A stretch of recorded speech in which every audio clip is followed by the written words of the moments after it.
Jewish history and culture are filled with foursomes, from the Seder to Seinfeld. But perhaps the greatest accomplishment of a Jewish foursome is the groundbreaking musical West Side Story. Composer Leonard Bernstein, choreographer Jerome Robbins, book-writer Arthur Laurents, and lyricist Stephen Sondheim each contributed creative talent which individually was exemplary, but combined forged an unparalleled landmark in musical theater history. We'll look at what each contributed, but let's start by listening to a shofar blast.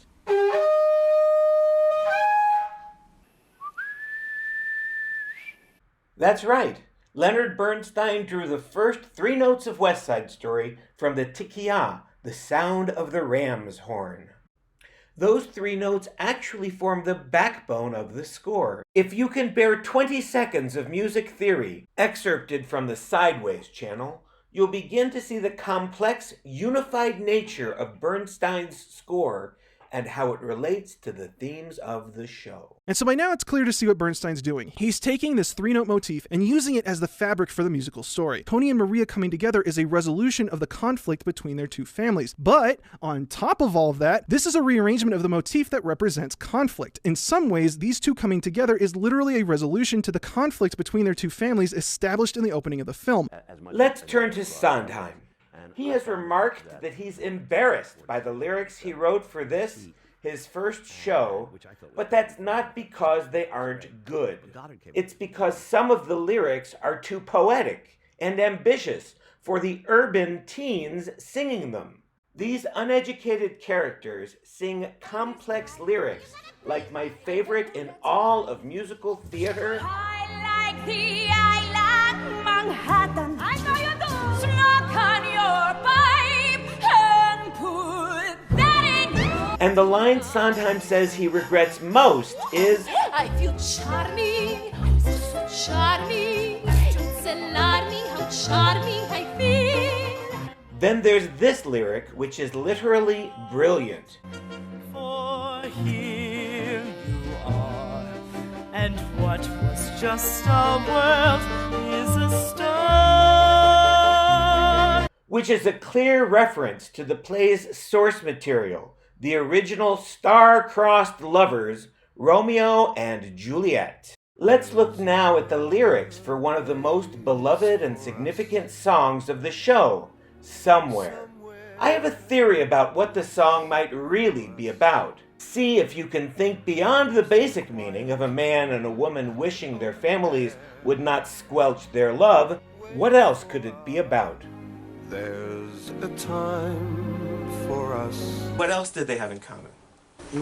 There's a place for us, there's a time for us. I can't prove it, and I've never heard anybody but me say it. Now, Arthur Laurents' book. He was responsible for patterning the show on Romeo and Juliet, and the parallels are unmistakable. The balcony scene, of course, but also the resolution of the show. Although Juliet dies and Maria does not, both shows end in a tragic message for the feuding sides. Now, Laurents faced a problem. He wanted his street gangs to sound authentic, which would mean foul language.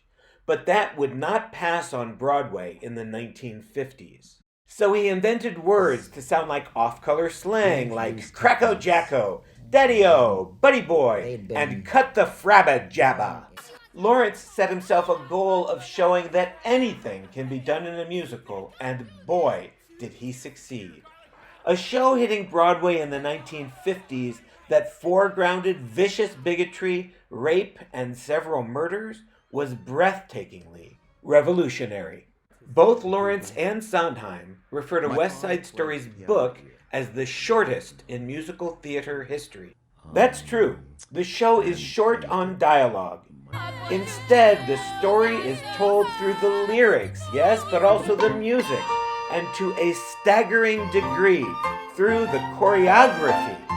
Jerome Robbins was well known for choreographing traditionally masculine characters, like sailors, in ballet dances while maintaining their masculinity. So he was the perfect person to design dances for street gang members. The degree to which dialogue is unnecessary to tell the story is best shown by the prologue to the 1961 movie version, in which for 9 minutes barely a word is spoken. Yet the central conflict of the show already begins to unfold, with a setting and several characters silently sketched out to a surprising degree. So there you have it, the 4 Jews behind West Side Story. I'm David Benkof, the Broadway Maven. Whose contributions do you admire most? Answer in the comments and I promise to respond.